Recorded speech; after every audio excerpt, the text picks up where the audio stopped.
اللهم إني أسألك علما نافعا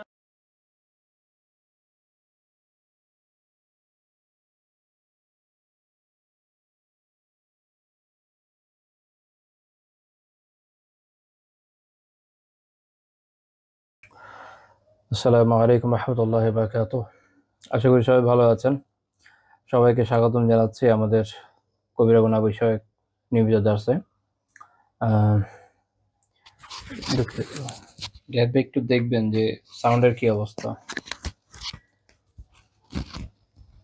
sound কি ঠিক মতো পাওয়া যাচ্ছে? আর আমি আসলে গত মঙ্গলবার থেকে বেশ অসুস্থ ছিলাম, এখনো আছি, একদম পুরোপুরি ঠিক হয়নি। আচ্ছা, আলহামদুলিল্লাহ। তো আজকে আলহামদুলিল্লাহ আগের থেকে আল্লাহর রহমতে ভালো আছি। জ্বর সর্দি এই আর কি, ভাইরাল ইনফেকশন। তো ওষুধ চলছে, দোয়া করবেন যেন আল্লাহ তাআলা শীঘ্রই পরিপূর্ণ শিফা দেন, আমিন। এটা হচ্ছে প্রথম বিষয়। দ্বিতীয় বিষয় হচ্ছে এই কারণে গলা একদমই একটু বসে হচ্ছিল, এই জন্য কথা মাঝে মাঝে একটু ব্লার লাগতে পারে, আল্লাহ আলাম। সমস্যা হলে অবশ্যই জানাবেন ইনশাল্লাহ।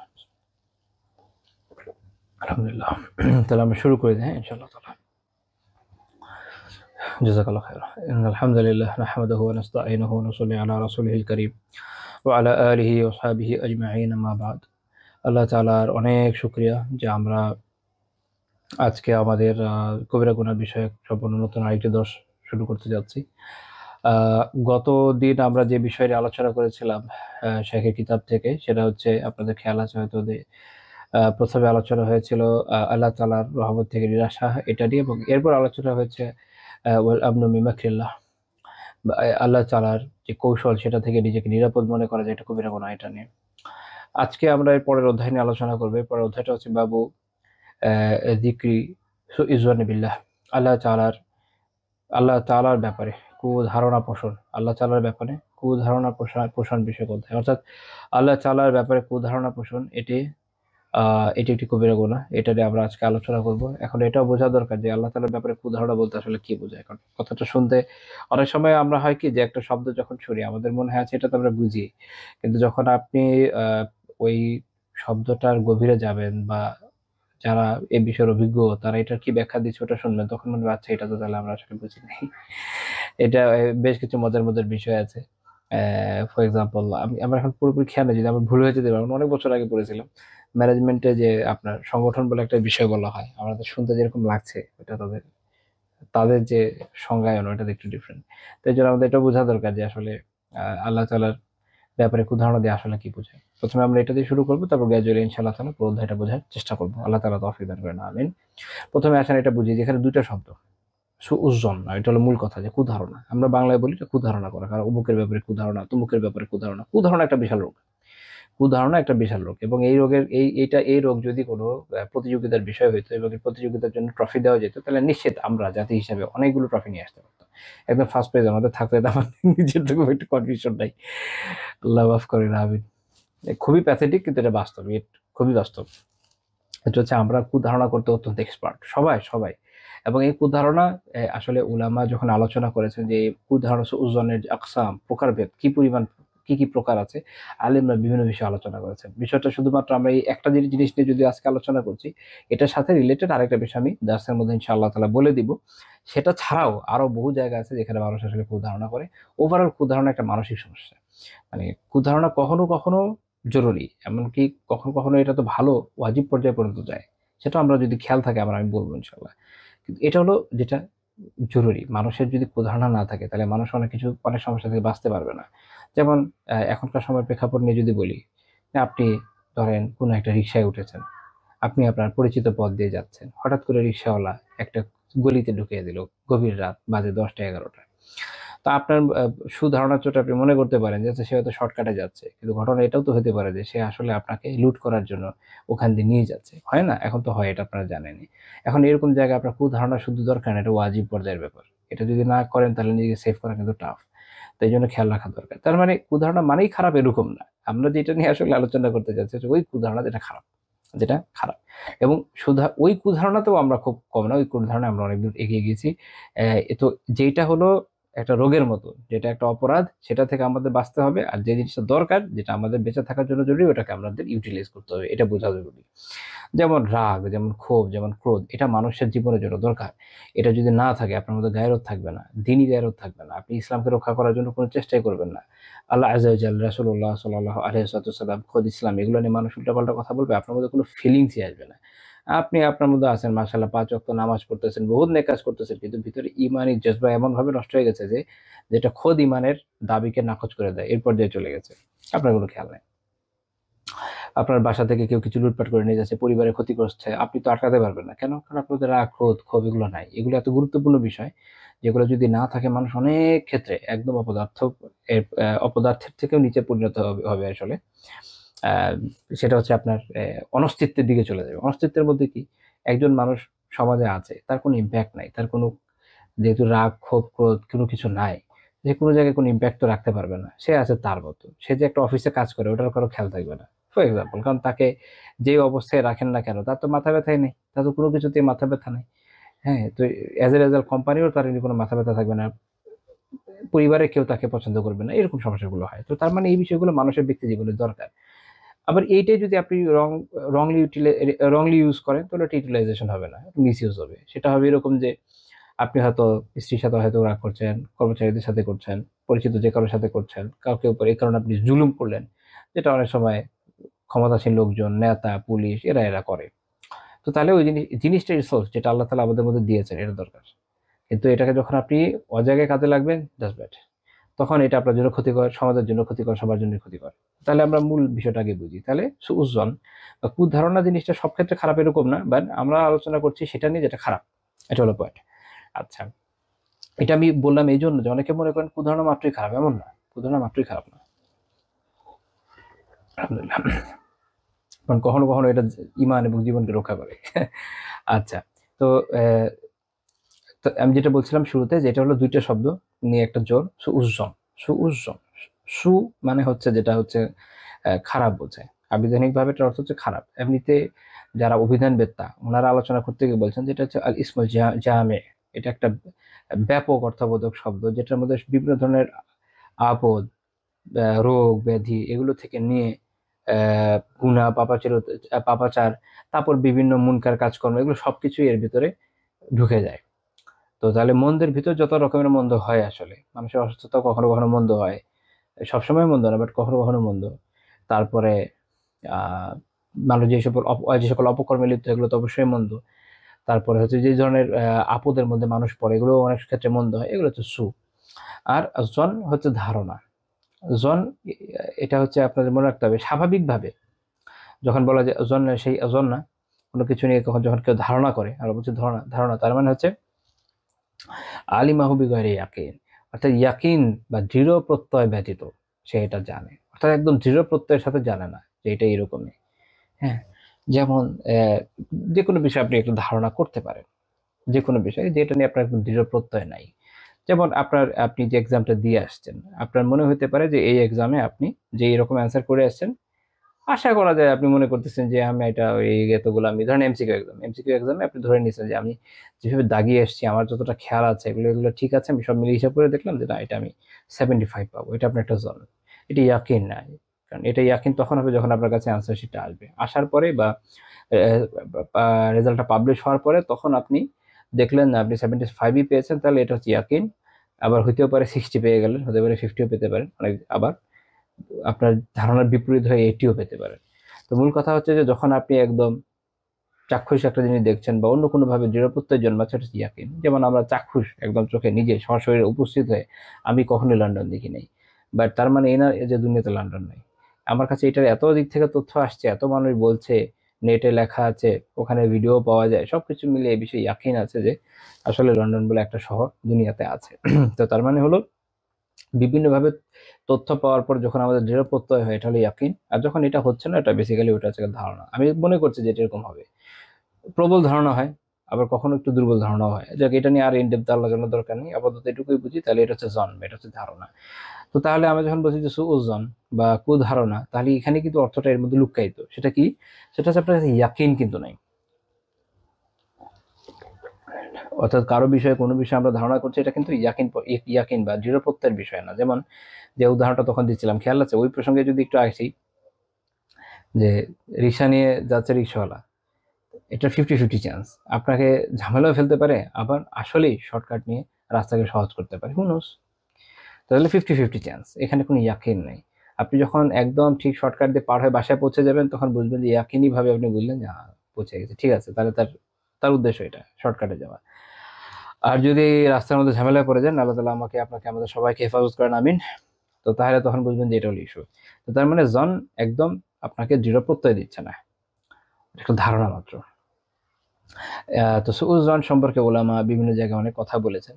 আমরা জাস্ট কোর কয়েকটা পয়েন্ট যদি দেখি, তো এটা আমাদের কনসেপ্টটা বুঝতে সাহায্য করবে। আমরা যখন বলছি যে আল্লাহ তাআলা সম্পর্কে ধারণা, তো তার মানে আমাদের আবিধানিক অর্থ ওখানে আমাদের এটা বুঝতে সাহায্য করছে যে দেখেন, মানুষ যখন আল্লাহ সম্পর্কে আলিয়াযুবিল্লাহ এই ধরনের কুধারণা বা যেটাই করছে, সেটা আসলে কিন্তু ইয়াকিনি না, দৃঢ়তার সাথে তার এটা বোঝার কোনো উপায় নেই, এটা ধারণা নিয়ে বসে আছে। ইবনে কাসির রাহিমাহুল্লাহ তাআলা এটার ব্যাখ্যা করতে গিয়ে বলছেন যে এটা হচ্ছে আহ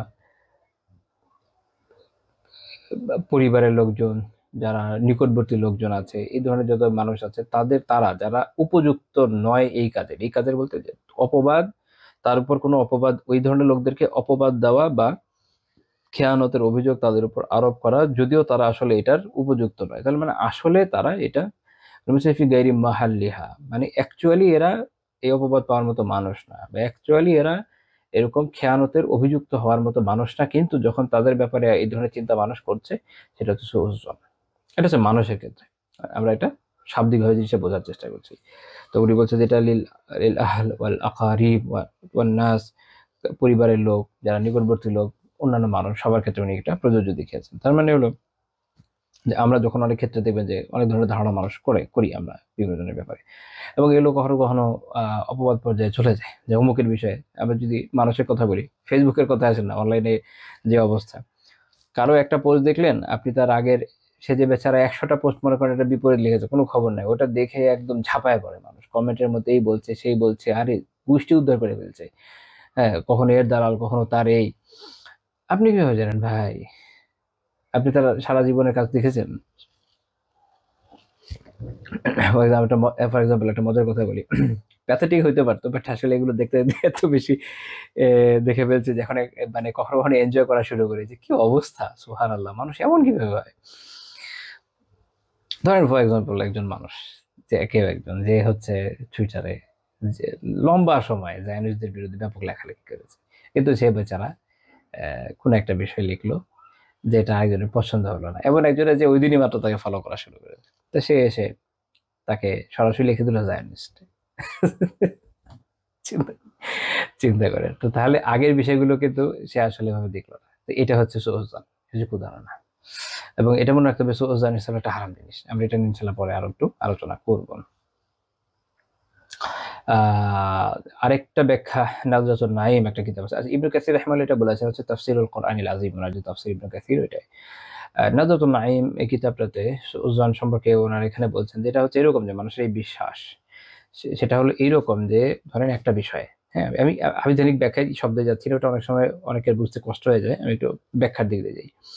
ধরেন একটা বিষয়ের ক্ষেত্রে দুইটা আপনি ব্যাখ্যা নিতে পারেন, কোনো একটা বিষয়ের ক্ষেত্রে দুই ধরনের ব্যাখ্যা আপনি নিতে পারেন, একটা পজিটিভ একটা নেগেটিভ। তো আপনি কি করলেন, নেগেটিভটাকে প্রাধান্য দিলেন, ওটাকে আপনি একসেপ্ট করলেন, ওটা আপনার এতাকাদ, এটা আপনার বিশ্বাস যে আমি এইটাই হয়েছে, নেগেটিভটা এটাই হয়েছে। তো যখন এটা আপনার কাছে মনে হলো, যেমন একজন লোক কোনো একটা বিষয় নিয়ে লিখলো, দিনই কোনো বিষয় নিয়ে, মনে করেন নিজে যেহেতু মুসলমান মানুষ, অন্যান্য মুমিনদের তো সমস্যাগুলো দেখলে খারাপ লাগে, আদ-দীনুন নাসিহা, হাদিসে আছে দিন হচ্ছে নাসিহার নাম, তো বেচারা নাসিহা করার জন্য সুন্দর কিছু কথা লিখলো। এখন আপনি দুইটা অর্থ নিতে পারেন, এই লোকটা আসলে দিনের খায়ের খা, এবং সে আমাদের দিনদারদের ভাই, সে আমাদের উত্তমটাই চায়, তাই এই কথা বলেছে। আরেকটা হলো কি আরেকটা হলো এই, যেটা আপনি মনে করতে পারেন সে একটা বদমাইশ, সে আসলে আমাদের ভালো মনে করে না, সে আমাদের নামে যা ইচ্ছে তাই জন্য বলে বেড়াচ্ছে। সো আপনি দুইটার মধ্যে করলেন কি, যেটা শার, যেটা হচ্ছে খারাপটা, ওইটাকে প্রাধান্য দিলেন, এটা হচ্ছে সুউজন। কারণ আপনি তো পজিটিভটা দিতে পারতেন, কিন্তু এই যে দিলেন না, এটা হচ্ছে সুউজন। ইমাম মাওয়ারদি রাহিমাহুল্লাহ তাআলা অনেক খুব চমৎকার কিতাব আছে, আদাবুদ দুনিয়া ওয়াদ-দ্বীন, আদাবুদ দুনিয়া ওয়াদ-দ্বীন, এটার একটা সংক্ষিপ্ত সার অনেক আগে বাংলাদেশে প্রকাশ হয়েছিল মাকতাবাতুল হাসান থেকে, আমি জানি না পুরোটা পরে হয়েছে কিনা, ওটা যিনি অনুবাদ করেছেন আমার খুব এক সময় কাছের মানুষ ছিলেন। মানে এখন দূরত্ব হয়ে গেছে এরকম না, মানে অনেকদিন কথাবার্তা হয় না আর কি, বহুকাল কথা হয় না। জীবন আমাদের মানুষদেরকে এক একজনকে একই দিকে নিয়ে যায়। তো যাই হোক, তো তিনি ইমাম মাওয়ারদি রাহিমাহুল্লাহ তাআলা আদবুদ দুনিয়া ওয়াদ দ্বীনে বলছেন যে এটা হচ্ছে সুউজ্জন কি জিনিস, সেটা হচ্ছে যে নির্ভরযোগ্য বা নির্ভরযোগ্যতা পাওয়ার দাবিদার, তার তাকে যখন আপনি নির্ভর করছেন না তার উপরে, বা তাকে আপনি নির্ভরযোগ্য মনে করছেন না, বা নির্ভরযোগ্যতার অভাব আছে তার সাথে আপনার, তখন যেটা তৈরি হচ্ছে এটা হচ্ছে সুউজ্জন। অর্থাৎ সে আসলে অনির্ভরযোগ্য লোক না, সে নির্ভরযোগ্য হতে পারে এমন লোকের ক্ষেত্রে যখন আপনি এটা গ্রহণ করছেন না, অর্থাৎ তাকে নির্ভরযোগ্য মনে করছেন না, তখন যে অবস্থানটা তৈরি হচ্ছে এটাকে আমরা কি বলছি, সুউজ্জন। দেখেন এই শব্দের ভিতরে কিন্তু একটা চমৎকার ব্যাখ্যা আছে। তাহলে আপনি বললেন যে যে এটার আহল, অর্থাৎ যার আসলে যে অ্যাকচুয়ালি নির্ভরযোগ্য না, অ্যাকচুয়ালি কুধারণার মতো, তাহলে এমন লোকের ক্ষেত্রে কুধারণা তাহলে হারাম হওয়া উচিত না, রাইট? এই হলো সংজ্ঞা বোঝা কেন জরুরি। তাহলে আমরা এরপরে যখন একটু পরে আলোচনা করব, এই এই কথাটা মনে রাখেন, কাজে আসবে ইনশাআল্লাহ। এখন আমরা যদি এটা বিধান দেখি, ওজনের বিধান কি? হারাম। ইবনুল কাইয়িম রাহিমাহুল্লাহ তাআলা একটা অসাধারণ কিতাব আছে আদ-দা ওয়াদ দাওয়া, আমার খুবই পছন্দের কিতাব। তো উনি এটার মধ্যে বলছেন যে ইয়াহরুমু সুউজ্জন, সুউজ্জন উদাহরণ, এটা কি? হারাম। ওয়া আম্মা সুউজ্জন বিল্লাহি তাআলা ফাহুয়া মিন আ'যামিয যুনুব, এই আল্লাহ তাআলার ব্যাপারে যে যদি আপনি সুউজ্জন করেন, এটা হচ্ছে সবচেয়ে বড় গুনাহ। ইবনুল কাইয়িম রাহিমাহুল্লাহ যেটা বলছেন সেটা হচ্ছে, এগুলো বলছেন যে আ'যামু যুনুবি ইনদাল্লাহি ইসাআতু যন্নি, আল্লাহ তাআলার ব্যাপারে উদাহরণ, এটা হচ্ছে আল্লাহ তাআলার কাছে এই সবচেয়ে বড় গুনাহ। এটা সম্পর্কে একটা হাদিসও পাওয়া যায়, বাট ওই হাদিসের মধ্যে দুর্বলতা আছে। এটা ওনারা বলেন এটা একটা কজ আছে, যে যখন মানুষ আল্লাহ তাআলা সম্পর্কে কুধারণা করে তখন সে বিভিন্ন ধরনের সমস্যার মধ্যে লিপ্ত হয়। আপনি কুফার মুশরিকিনদের কথা চিন্তা করেন না, যেমন ধরেন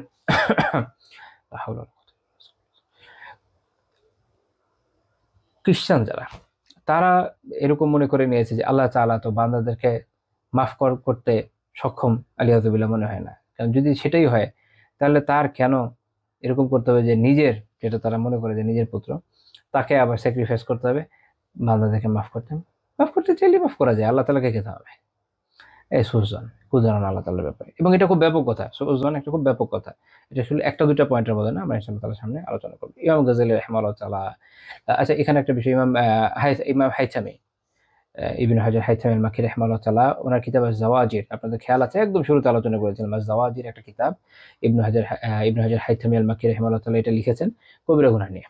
তো ওখানে এটাকে উনি কবিরা গুনার মধ্যে শামিল করেছেন এই বিষয়টাকে, অর্থাৎ এটা শায়েখ এখানে নিজে থেকে, এমন না যে উনি দুনিয়ার প্রথম ব্যক্তি, ইবনুল কাইয়িম লিখছেন, ইমাম ইবনুল কাইয়িম ছিলেন হাম্বলি, ইমাম ইবনে হাজার হাইথামি ছিলেন শাফি, ইমাম গাজ্জালী রাহিমাহুল্লাহ লিখছেন যে ইআলাম, জেনে রাখেন, ইহা উলুমুদ্দিনে বলছেন যে আন্না সু'আয-যন্নি হারাম মিসলা সু'ইল কাওল, যেভাবে খারাপ কথা বলা, কুকথা বলা, আপনি কাউকে একটা গালি দিলেন, যেটা হয় জানেনি, গালির আই থিঙ্ক যেটার কোনো উদাহরণ দেওয়ার দরকার নেই, তো মানুষ একটা গালি দিল কারো ব্যাপারে, বা কাউকে হত্যা করার জন্য একটা হুমকি দিল, যেটা না হোক এখন তো হত্যার হুমকি দিব, আবার একদিন এসে মনে বলবেন যে লাইক মানুষ যেটা করে আর কি, পিকুলার ধরনের ডায়লগ এসে দিবে, যে তাহলে ধরেন কুফারদের সাথে যখন জিহাদ হচ্ছে তখন দেবেন, তখন তো দিবে, তখন তো গেছেই মারার জন্য, ওটা আলাদা কথা।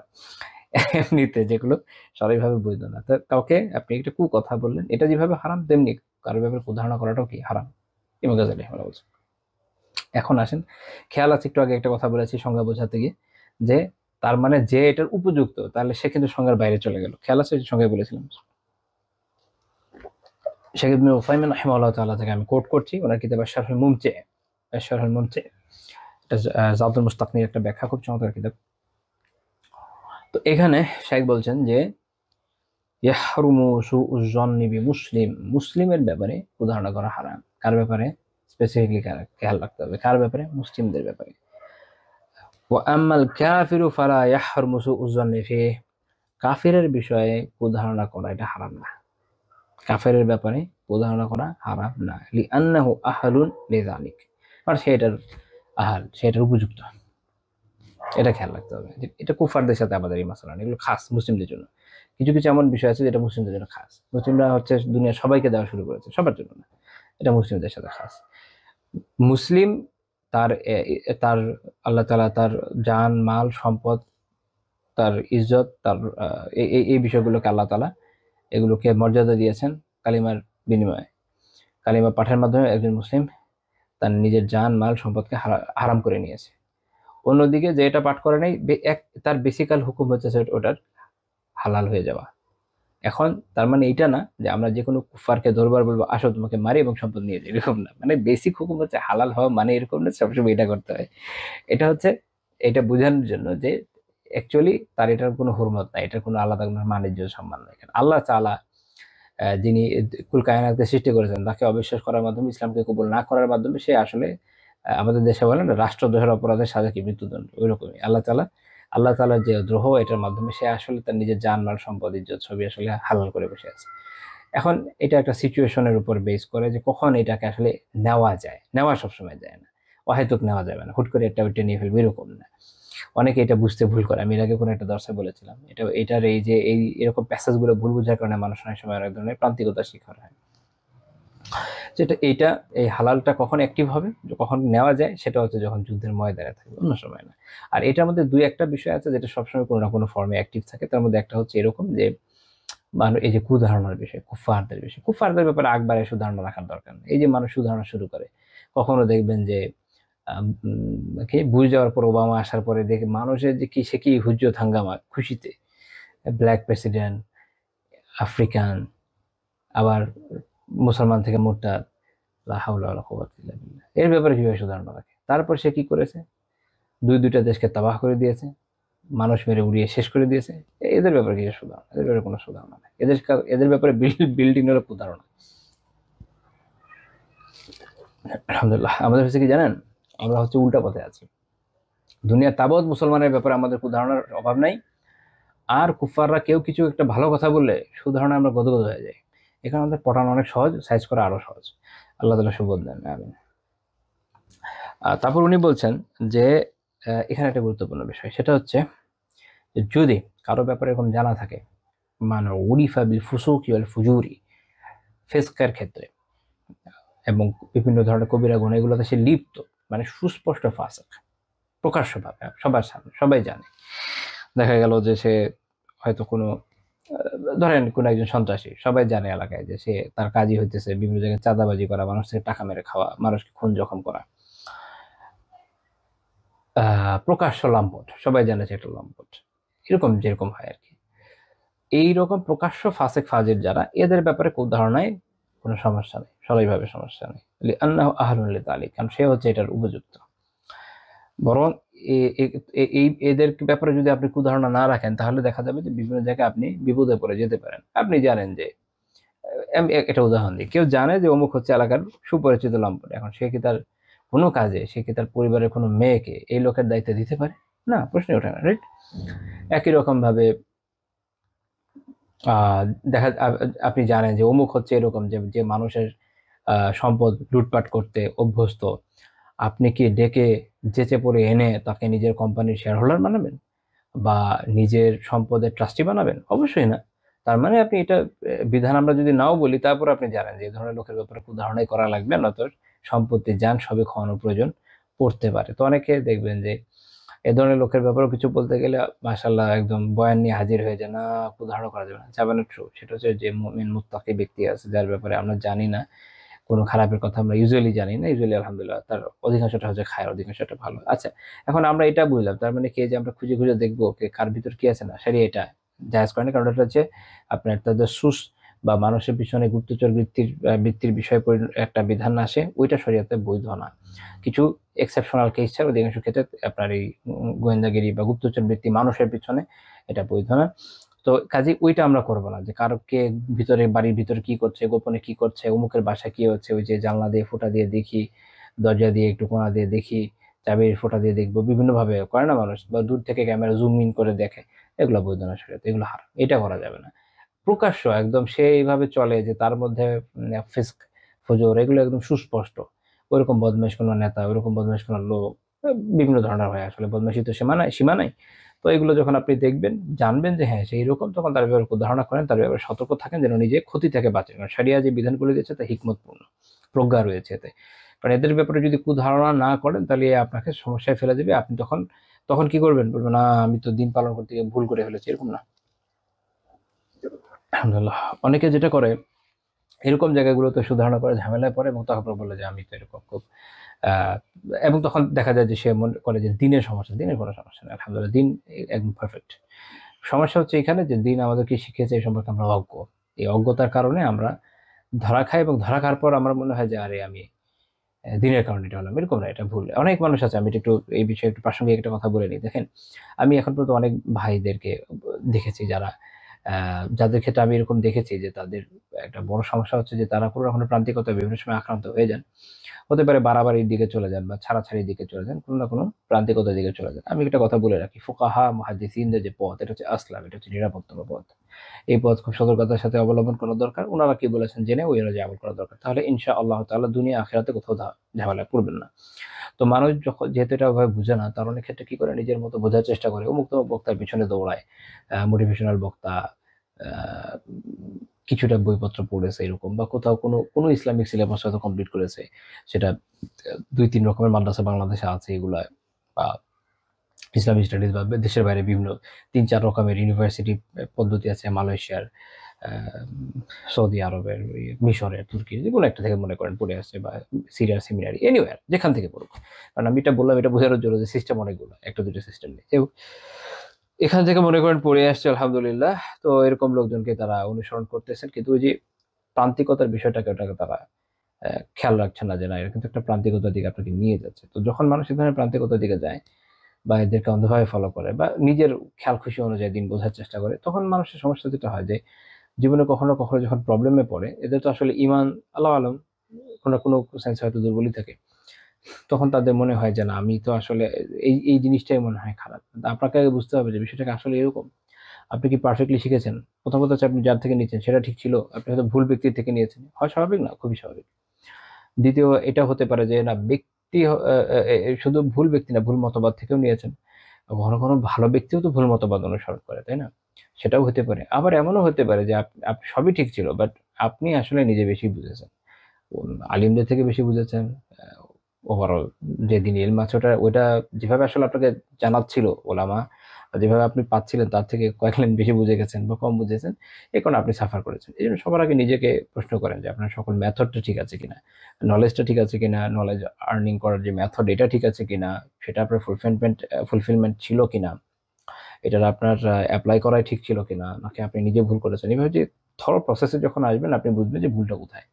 সেটা যখন করবেন না তখন আপনার মনে হবে যে আমার এটা এই জিনিসটাই ভুল। এটা আমি জীবনে অনেক জনের ক্ষেত্রে দেখেছি, এবং তারা সাফার করার পর তারা মনে করেছে যে আমি এটা হচ্ছে কারো আলিয়াজুবিল্লাহ, কারো তো মনে হচ্ছে দিনের সমস্যা, দিন থেকে সরে গেছে, কারো মনে হচ্ছে না দিনের সমস্যা না, অমুক মানহাজ যেহেতু আমি অ্যাকসেপ্ট করেছি ওটার মধ্যে সমস্যা, তো আমি এখন এটা থেকে একদম ইউটার্নে আরেক দিকে চলে যাবো। এটা ফেয়ার না। এটা হচ্ছে উদর পিন্ডি ভূতর ঘরে চাপানো। তো এই প্রসঙ্গে এটা বললাম। এটা এমন না যে শেখ হোসেন রহমান প্রথম বলছেন, ইমাম ইবনু বাত্তাহ রাহিমাহুল্লাহ তাআলা সহিহ বুখারীর একদম প্রথম ব্যাখ্যা, শারহ সহিহ বুখারী যেটা উনি লিখেছেন, ওখানে উনি বলেছেন যে সুউজ জন্নি জাইজুন ইনদা আহলিল ইলমি, আহলুল ইলমের কাছে, আলিমদের কাছে কুধারণা বৈধ কোথায়? লিমান খানা মুজহিরা লিল কাবিহ, যার থেকে বিভিন্ন নিকৃষ্ট বিষয় একদম প্রকাশ্য এরকম ব্যক্তির ব্যাপারে কুধারণা করা আহলুল ইলমদের মধ্যে জায়েজ। ইবনু বাত্তাহ রাহিমাহুল্লাহ তাআলা এটা বহুকাল আগেই বলে দিয়েছেন। আচ্ছা, এবার আমরা এর পরের পয়েন্টে চলে যাব। তাহলে আমরা কুধারণা জিনিসটা তো বললাম, তাহলে এটা মানুষের সাধারণ ক্ষেত্রে দিনদার মুত্তাকি মুমিনদের ব্যাপারে কুধারণা করা এটা বৈধ না। আচ্ছা, তাহলে এটা কি মানে আমার গ্রুপের সাথে সম্পৃক্ত আর আরেক গ্রুপ হলে কোনো সমস্যা নাই, রাইট? এটা এরকম না। আমাদের দেশের হয়েছে যেটা দেখবেন যে একদিক থেকে আছে, আমাদের দেশে তো অনেকগুলো, আমি কারো নেম টেক করতেছি না, বাস আমি একটা উদাহরণ হিসেবে বলছি, কেউ কাইন্ডলি মনে কষ্ট নিন না। যেমন মনে করেন আমাদের দেশে হানাফি আলিমদের অনেকগুলো গ্রুপ আছে, দেওবন্দি আছে, রিজভী আছে, আহ, বালাকোটি আছে, বালাকোটিদেরও অনেকগুলো আবার গ্রুপ আছে, আহ, আবার সালাফি আলিম তাদেরও গ্রুপ আছে, জমিয়ত আছে, আহলে হাদিস আন্দোলন আছে, অনেকগুলো গ্রুপ আছে।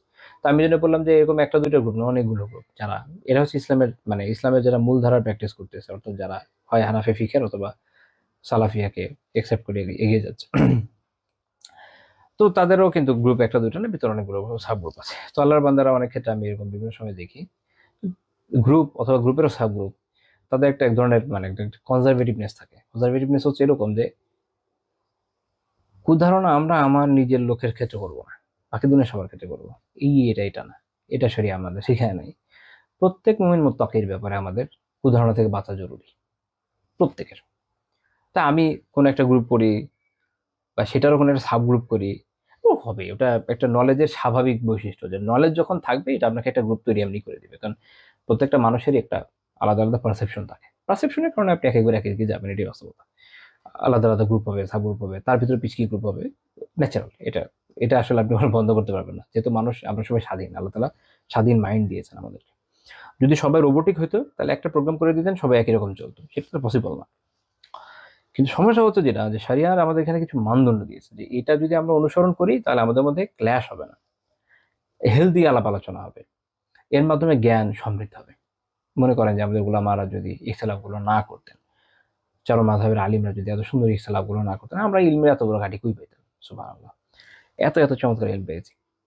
ফর এক্সাম্পল, হাদিসের কিতাবগুলো যখন পড়ি, আমি মাঝে মাঝে আপনাদের যখন বিভিন্ন কিতাব থেকে শোনাই, এখানে কিন্তু অনেক মাযহাবের আলিমরা থাকেন, কেউ হাম্বলি, কেউ শাফিঈ, কেউ মালিকি, কেউ হানাফি, রাইট?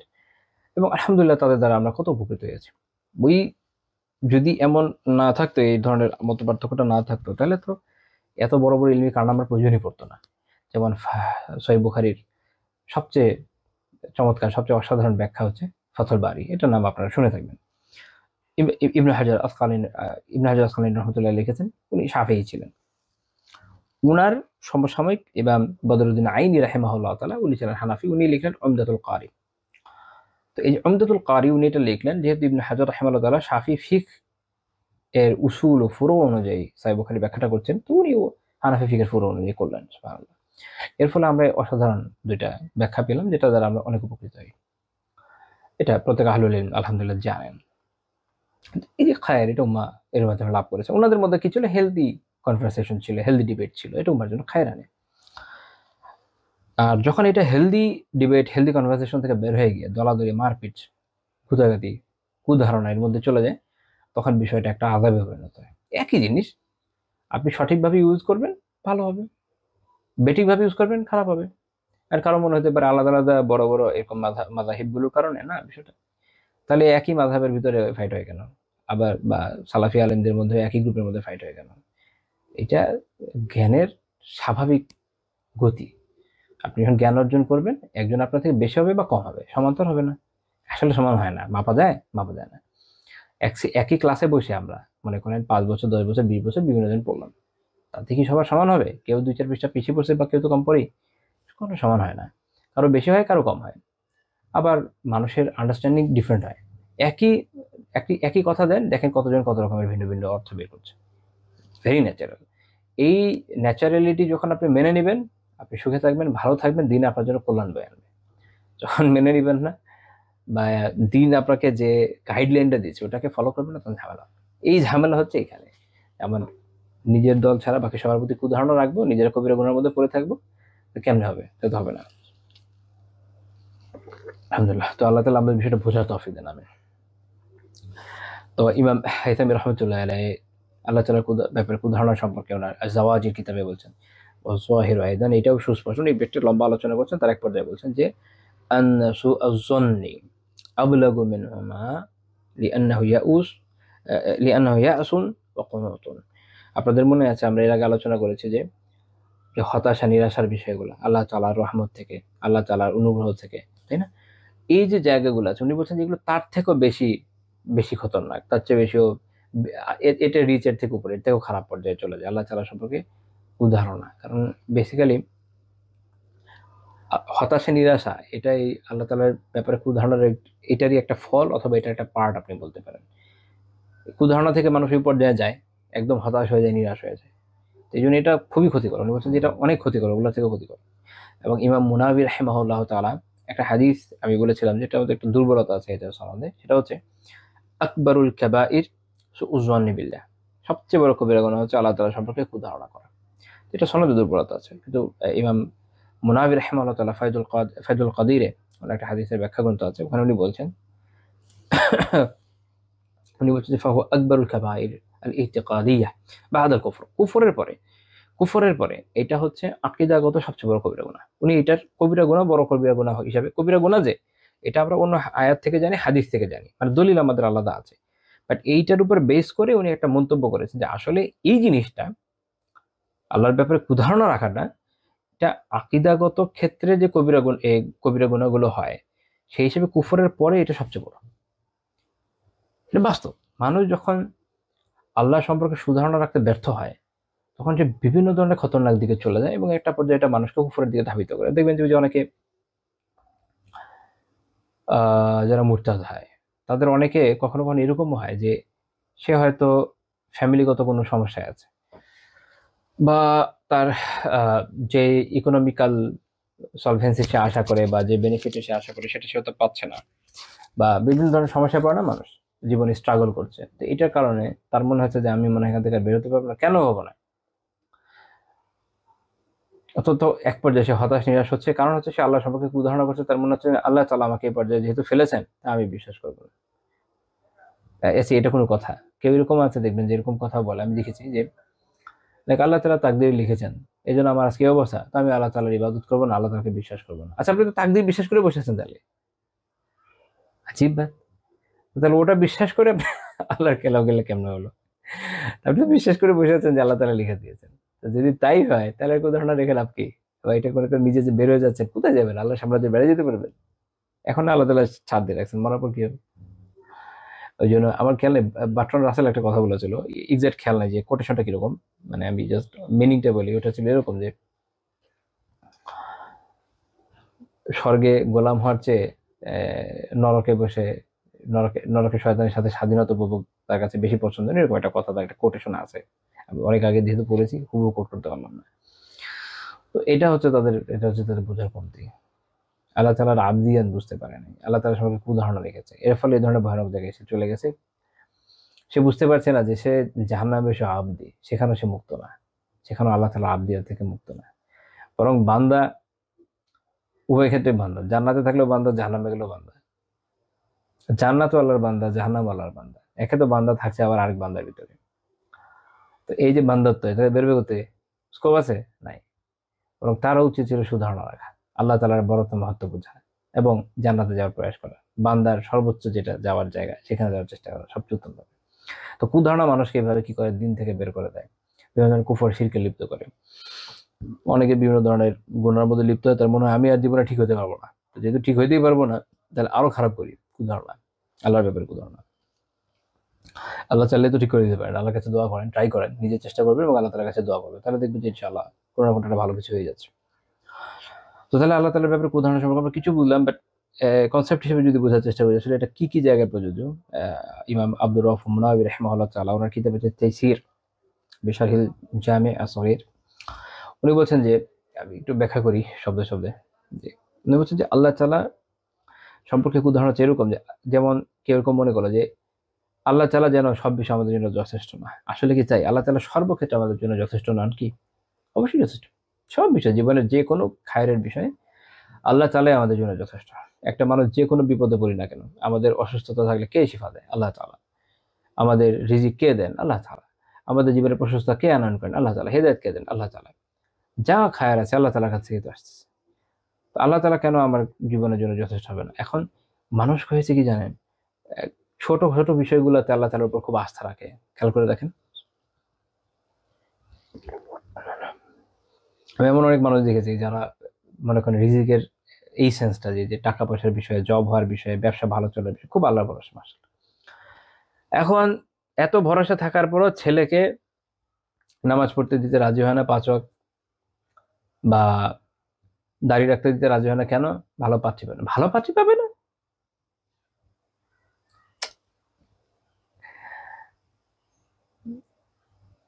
যে বেপর্দা পাত্রী পাবে না, কি ভালো পাত্রী? ওটা ভালো পাত্রী না, বুঝার পড়ল। কিন্তু এটা হলো পয়েন্ট, সে মনে করছে যে সে এটা পাবে না।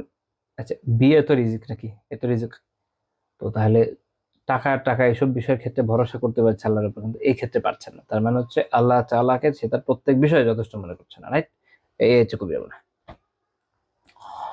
এরকম মনে হচ্ছে যে এই বিষয়ে আল্লাহ তাআলা আমাকে সাহায্য করবেন, তা আমি একটা আল্লাহ তাআলার জন্য এই একটা বিষয়ে রিস্ক নিয়ে অমুক খারাপটা থেকে বাঁচি, সাহস হয় না। এ হচ্ছে আল্লাহ তাআলাকে সব বিষয় যথেষ্ট মনে না করে এটা ধরনের কবিরা গুনাহ। তারপরে এরকম হতে পারে যে সে মনে করছে যে আল্লাহ তাআলা আমার প্রতি রহম করবে না, যেটা আমরা এর আগে আলোচনা করে এসেছি, যেহেতু এটা লাগাচ্ছি না। বা সে মনে করলো যে আল্লাহ তাআলা হয়তো আমাকে মাফ করবে না। কেন না? আল্লাহ তাআলা কি বলেছেন? আল্লাহ তাআলা তো তার রহমতের বিষয়ে, তার ক্ষমার যে ব্যাপকতা এ সম্পর্কে আমাদের জানিয়ে দিয়েছে। তাহলে আমাদের কাজ হলো এটা বিশ্বাস করা, অবশ্যই আল্লাহ তাআলা ক্ষমা করবেন। ইমাম সানাআনী রাহিমাহুল্লাহ তার কিতাব আত-তানবীর শারহুল জামি' আস-সগীর উনি এটা বলছেন। সেম হাদিসে যেটা একটু আগে বলেছেন যে আকবরুল কাবাইর সুউযুন বিল্লাহ, যেটা দাঈফ হাদিস, বাট ওইটা আলোচনায় উনি একটা কথা বলছেন যে হুয়া মিন সিফাতিল মুনাফিকিন ওয়াল মুশরিকিন। এই যে এই কাজটা আল্লাহ তাআলা সম্পর্কে উদাহরণ রাখেন, এটা বেসিক্যালি কাদের সিফাত, কাদের বৈশিষ্ট্য? মুনাফিক এবং মুশরিকদের বৈশিষ্ট্য। এটা খেয়াল রাখতে হবে। কাদের বৈশিষ্ট্য? মুনাফিক এবং মুশরিকদের বৈশিষ্ট্য। সূরা আল ফাতহের 12 নম্বর আয়াতে আল্লাহ তাআলা বলেছেন ওয়াজনানতুম যান্না সাউই ওয়া কুনতুম কওমান বুরা। আল্লাহ তাআলা মানে এদের ব্যাপারে কি বলেছেন যে তোমরা আল্লাহ তাআলার ব্যাপারে কি করেছো? তোমরা আল্লাহ তাআলার ব্যাপারে কুধারণা পোষণ করেছো। আল্লাহ তাআলা সূরা আল ফাতহের 6 নম্বর আয়াত, এটা আমি একটু পরে আবার আলোচনাও করব ইনশাআল্লাহ। ওখানে আল্লাহ তাআলা এরকম বলেছেন ওয়া ইউআযিবুল মুনাফিকিন, আল্লাহ তাআলা মুনাফিকদেরকে আযাব দিবেন। কেন? তার একটা পর্যায়ে গিয়ে বলেছেন আয-যান্নিনা বিল্লাহি যান্না সাউ, এরা হচ্ছে যে আল্লাহ তাআলা সম্পর্কে কুধারণা করে, এজন্য আল্লাহ তাআলা তাদের আযাব দিবেন। আরেক জায়গায় আল্লাহ তাআলা সূরা আলে ইমরান 154 নম্বর আয়াতে বলেছেন ইয়াযুন্নুনা বিল্লাহি গায়রাল হক যান্নাল জাহিলিয়াহ, তারা বেহক না হক পন্থায় আল্লাহ তাআলার ব্যাপারে জাহিলিয়াতের মতো কুধারণা পোষণ করে। অর্থাৎ জাহিলি বৈশিষ্ট্য, আল্লাহ তাআলা সম্পর্কে কুধারণা পোষণ করা কাদের বৈশিষ্ট্য? জাহিলি বৈশিষ্ট্য। তারপর উনি সানানী রাহিমাহুল্লাহ ব্যাখ্যা করছেন যে আল্লাহ তাআলার ব্যাপারে আল্লাহ আযজা ওয়া জাল্লার ব্যাপারে কুধারণার ভিতরে কি কি বিষয় যায়।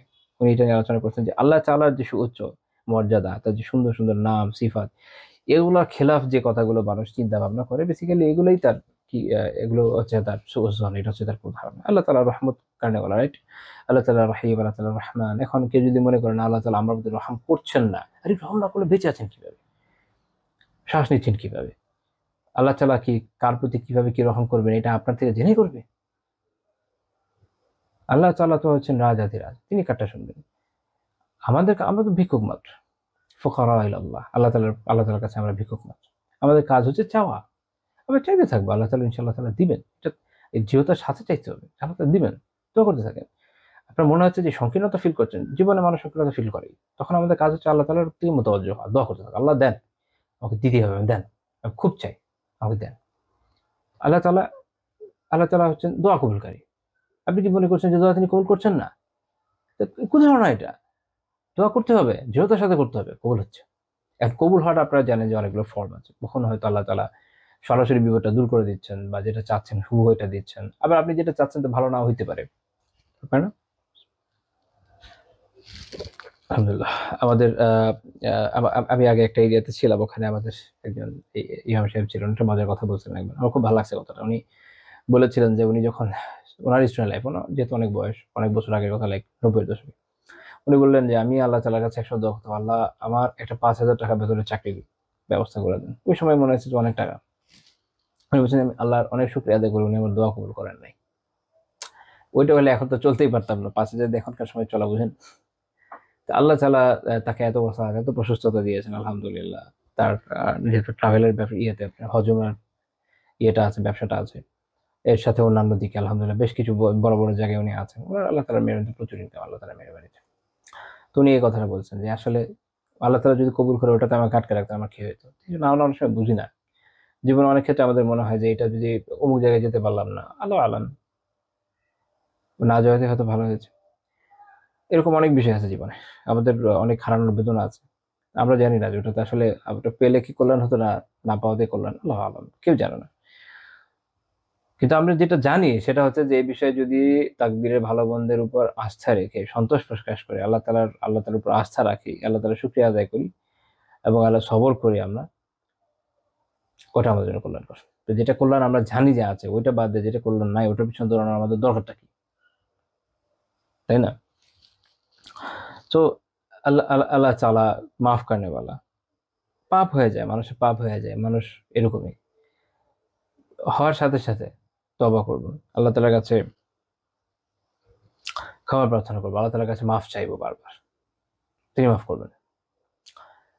আমাদের অনেকের এই সমস্যাটা হয়, আমরা একই গুনাহ থেকে হয়তো বাঁচতে পারছি না, বারবার ফেরত যাচ্ছি। খুব কমন কোয়েশ্চেন আসে বিভিন্ন সময় যে কি করব, কি করবেন? আল্লাহর উপর আস্থা রাখেন, দৃঢ় থাকেন। যে আল্লাহ তাআলা আপনাকে সৃষ্টি করতে পেরেছেন, তিনি আপনাকে এখান থেকে বাঁচাতে পারবেন না? অবশ্যই পারবেন। বাট তাকে ওইভাবে দৃঢ়তার সাথে ডাকতে হবে। দৃঢ় থাকেন, আল্লাহ তাআলার কাছে চান, নিজে চেষ্টা করেন, দেখবেন একসময় ওখান থেকে বেঁচে আসছেন। হেদায়েত আল্লাহ তাআলার হাতে। কোনো নির্দিষ্ট গুনাতে বারবার চলে যদি গিয়ে থাকেন, ওখান থেকে বেঁচে থাকাটাও আল্লাহ তাআলারই হাতে। তো আল্লাহর ব্যাপারে সুধারণা রাখেন। আল্লাহ তাআলা আপনাকে অবশ্যই বাঁচাবেন। আপনি চেষ্টা করেন, কারণ চেষ্টাটা আল্লাহ তাআলা আমাদের দায়িত্বে রেখেছেন, আর তৌফিক তিনি দেন। তো আমাদের কাজগুলো চেষ্টা করতে থাকবো, আল্লাহর কাছে দোয়া করতে থাকবো, আল্লাহ করেন আমাকে বাঁচান এখান থেকে। দৃঢ়তার সাথে, ওই মিনমিন ভাবে না, দৃঢ়তার সাথে দেখবেন যে আল্লাহ তাআলা অবশ্যই বাঁচাবেন। আলহামদুলিল্লাহ অনেকজনকে বাঁচিয়েছেন, খুঁজে দেখেন আশেপাশে কত পাবেন। তো এরকম আল্লাহ তাআলার অনেক, আপনারা জানেন যে গুণ বৈশিষ্ট্যের কথা আল্লাহ তাআলা কোরআনে হাদিসে আমাদের জানিয়েছেন। এইগুলোর সাথে সম্পৃক্ত যে সুন্দর সুন্দর বিষয়গুলো রয়েছে, ওটাই সায়নানী রাহিমাহুল্লাহ বলছেন যে সেটাকে আমাদের খেয়াল রাখতে হবে যে এটার বিপরীত চিন্তা করা যাবে না, বরং আল্লাহ তাআলার উপরে নির্ভর করতে হবে যে আমরা এটা পাবো। উনি বলছেন যে আকসারুন নাস, অধিকাংশ মানুষ ইয়াজুন্নুনা বিল্লাহি, আল্লাহ তাআলার ব্যাপারে ধারণা করে হচ্ছে যেটা না হক জন, যেটা জন্নসু, অর্থাৎ আল্লাহ তাআলার ব্যাপারে অধিকাংশ মানুষ অ্যাকচুয়ালি কুধারণা করে। এটা উনি বলছেন, এটা বাস্তব। অধিকাংশ মানুষ আসলে এই কুধারণার মধ্যে লিপ্ত। আল্লাহ তাআলা আমাদের এ থেকে বাঁচান। বাট আপনি যখন এটা থেকে বেঁচে থাকবেন, দেখবেন যে আল্লাহ তাআলার মেহরবানিতে অনেক সমস্যা জীবন থেকে দূরে গেছে। লাইফ ফ্রুটফুল হয়ে যাবে, পজিটিভ হবে। পজিটিভ থিঙ্কিং এর মানুষের জীবনে একটা গুরুত্বপূর্ণ ইম্প্যাক্ট আছে, জানেন? আজকাল পজিটিভ থিঙ্কিং এ ভালো ভালো বইটিও লেখা হচ্ছে। দেখেন, ইসলাম শুরু থেকে পজিটিভ থিঙ্কিং এর কথা বলে যাচ্ছে। আপনি যদি রাসূলুল্লাহ সাল্লাল্লাহু আলাইহি ওয়াসাল্লামের সিরাত দেখেন, ওখানে আপনি শুধু পজিটিভ থিঙ্কিংই পাবেন। পজিটিভ থিঙ্কিং মানে কি? এখন আবার কেউ পজিটিভ থিঙ্কিং দেখে এরকম মনে করবে যে আমরা তো কুফারদের বিরুদ্ধে কোনো লড়াই করবো না, এরকম না। লড়াই করাটাই পজিটিভ থিঙ্কিং, ওটা আমাদের একটা সরল বিধান। ঠিক আছে, এটা বোঝা দরকার যে কোন জায়গাটা অ্যাকচুয়ালি পজিটিভ, কোন জায়গাটা অ্যাকচুয়ালি নেগেটিভ। আপনি যদি খারাপদেরকে ছেড়ে রাখেন, আপনি যদি বলেন যে না, যত চোর বাটপাট বদমাইশ আছে এদেরকে আমরা ধরবো না, এদেরকে আমরা কোনো বিচারের আওতায় রাখবো না, এটি পজিটিভ থিঙ্কিং। এটা হতে পারে না, তাহলে দেশ ধ্বংস হয়ে যাবে, মানব জাতি ধ্বংস হয়ে যাবে। এটা মাথায় রাখতে হবে। তো ইসলাম যেটা শিখিয়েছে দ্যাটস পজিটিভ, এবং আপনি যখন ওটাকে পারফেক্টলি অ্যাপ্লাই করবেন, সমাজ সভ্যতা সবকিছু সংশোধন হয়ে যাবে। তো আমরা একটু যদি আমাদের বইয়েও দেখি, শায়খ রাহিমাহুল্লাহ তাআলা উল্লেখ করছেন যে আল্লাহ তাআলার ব্যাপারে উদাহরণ বিষয়ক অধ্যায় ওয়াকাউলুহুল্লাহু তাআলা, আল্লাহ তাআলার বাণী, উনি একটা আয়াত উল্লেখ করছেন, ইয়াজুন্নুনা বিল্লাহি গায়রাল হাক্কি যান্নাল জাহিলিয়াহ। এটা নিয়ে আমি একটু আগে বলছিলাম যে আমি এটা ব্যাখ্যা করব। সূরা আলে ইমরানের 154 নম্বর আয়াত। এটা আসলে একটা ঘটনার পরম্পরায় এসেছে। উহুদের যুদ্ধে ওখানে মুনাফিকরাও কিছু ছিল। আপনারা জানেন যে মুনাফিকদের একটা পার্টিতে চলে আসছিল, বাট একটা পার্টি আসেও নাই, একটা অল্প একটা অংশ রয়ে গেছে। দুঃখিত, সর্দি লেগেছে বলেছিলাম, এই জন্য একটু কষ্ট দিয়ে ফেললাম। আচ্ছা, যেমন একজন ছিল আপনার মুতাআব বলে একজন লোক, মুতাআব বিন কুশাইর। তো এরা যেটা হয়েছে যে যখন খুব একটা ক্রিটিক্যাল অবস্থা ওখানে চলছিল, তখন সাহাবীরা আল্লাহর উপর আস্থা রাখছিলেন, দৃঢ়তার সাথে ছিলেন। তো আল্লাহ তাআলা ফলে তাদেরকে তন্দ্রা দিলেন, এই তন্দ্রার মাধ্যমে তাদের যে দুশ্চিন্তা এটা দূর করে দিলেন। আল্লাহ তাআলা বলেন, ওয়ানজালা আলাইকুম মিন বা'দিল গাম্মি আমানাহ নুআসা ইয়াগশা তা'iফাতাম মিনকুম। আল্লাহ তাআলা বলছেন যে এরপর তিনি তোমাদের উপরে দুশ্চিন্তার পরে নাজিল করলেন প্রশান্ত তন্দ্রা, যা তোমাদের মধ্য থেকে একদলকে ঢেকে ফেলেছিল, আচ্ছন্ন করে দিয়েছিল। তন্দ্রার বিষয়টা হচ্ছে যে মানুষ যখন খুব এংজাইটির উপর থাকে, তখন আসলে ঘুম মানুষের মানসিকতার উপর খুব পজিটিভ একটা ইম্প্যাক্ট রাখে। আপনি দেখবেন যে আমাদের অনেক সময় যে আমাদের যে দুশ্চিন্তা, এটা অনেক কিছু দূর হয়ে যায়। ইমাম সুয়ুতি রাহিমাহুল্লাহ তাআলা, ওনার একটা তাফসির আছে কোরআনের আহকামুল কোরআন, কোরআনের বিধিবিধান নিয়ে আলোচনা করা, যেটা দুঃখিত খুব হিচকি আছে।